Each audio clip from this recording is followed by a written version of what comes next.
ബിന്ദു വർമ്മ, മനു വർമ്മ. ഇതിപ്പോൾ നമ്മളിപ്പോഴാണ് അറിയണത്. ഇവർ 2 കൊല്ലമായിട്ട് സെപ്പറേറ്റായിട്ട് ജീവിക്കാമായിരുന്നു. കുടുംബ കോടതിയിൽ കേസ് നടക്കുന്നുണ്ട്. അപ്പോൾ ഇവർക്ക് ഇടയിൽ എന്ത് സംഭവിച്ചു? ഇവർ ഭയങ്കര സ്നേഹിച്ച് കല്യാണം കഴിച്ച ആൾക്കാരാണ്. ഭയങ്കരമായിട്ട് സ്നേഹമായിരുന്നു. ഇപ്പോൾ മനുവർമ്മയുടെ ഭാര്യ ഇപ്പോൾ നമ്മുടെ ഈ മമ്മൂട്ടിയുടെ കൂടെ ഒരു സീനിൽ അഭിനയിച്ചിട്ടുണ്ടായിരുന്നു. കുറേ സീരിയലിൽ അഭിനയിച്ചിട്ടുണ്ട്. അപ്പോൾ ഇവരിടയിൽ എന്താ സംഭവിച്ചത്? എന്താണ് കാരണം? ഇവർ പിരിയാനുള്ള കാരണം എന്താണെന്ന് ഒരിക്കലും മനുവർമ്മയും പറഞ്ഞിട്ടില്ല, മനുവർമ്മയുടെ ഭാര്യയും പറഞ്ഞിട്ടില്ല. നമുക്കും അറിയില്ല.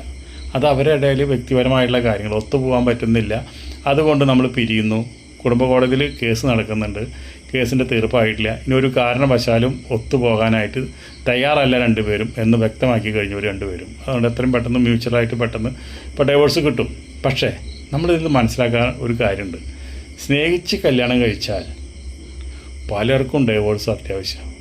അതേപോലെ തന്നെ അറേഞ്ച് മാരേജിനും ഡൈവോഴ്സ് ഒരുപാട് നടക്കുന്നുണ്ട്. മനുവർമ്മ എന്നെ പറയുന്നുണ്ട്, ഈ കുടുംബ കോടതിയിൽ വന്ന് നിൽക്കുക എന്ന് പറഞ്ഞു കഴിഞ്ഞാൽ ചില്ലറ കാര്യമല്ല.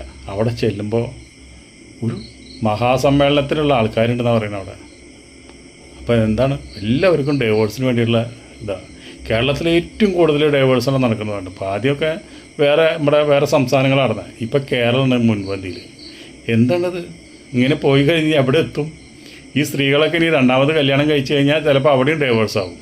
സിനിമാ രംഗത്ത് മാത്രമല്ല ഡൈവോഴ്സ്, അതിനേക്കാളും കൂടുതൽ ഇവരൊക്കെ ഫേമസ് ആൾക്കാരായ കാരണം നമ്മൾ അറിയുന്നത് സോഷ്യൽ മീഡിയയിലൊക്കെ പരിചയപ്പെടുന്നുള്ളതുകൊണ്ട് അതൊക്കെ വീഡിയോ ആയിട്ട് വരുന്നു. പക്ഷേ ദിവസം തന്നെ ആയിരക്കണക്കിന് ഡൈവോഴ്സ് ഇവിടെ നടന്നുകൊണ്ടിരിക്കുന്നുണ്ട്.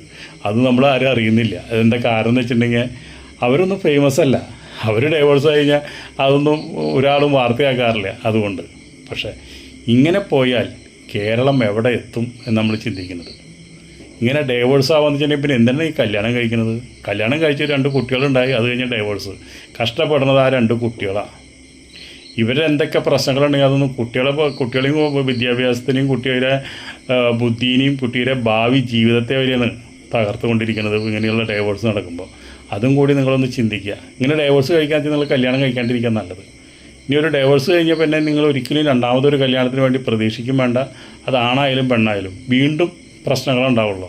അപ്പം നമ്മുടെ പ്രശ്നങ്ങൾ എന്തൊക്കെയാണെന്നുള്ളത് നമ്മൾ മനസ്സിലാക്കി നമ്മൾ ഈ കല്യാണത്തിൽ നിന്നൊക്കെ വിട്ടു നിൽക്കുക. കല്യാണം കഴിക്കുന്നത് ഒരു നിർബന്ധമില്ല ഈ ഭൂമിയിൽ ജീവിക്കാനായിട്ട്. കല്യാണം കഴിക്കാണ്ട് ജീവിക്കുക ഏറ്റവും നല്ലത്. സ്വതന്ത്രമായിട്ട് നടക്കാമല്ലോ, ഒരാളായിട്ടും പ്രശ്നങ്ങളില്ല. ഇത് വീട്ടിൽ തന്നെ പ്രശ്നങ്ങളായി കഴിഞ്ഞാൽ പിന്നെ നമുക്ക് എന്ത് മനസ്സമാധാനം ഉണ്ടാവുക? അപ്പോൾ അതുകൊണ്ട്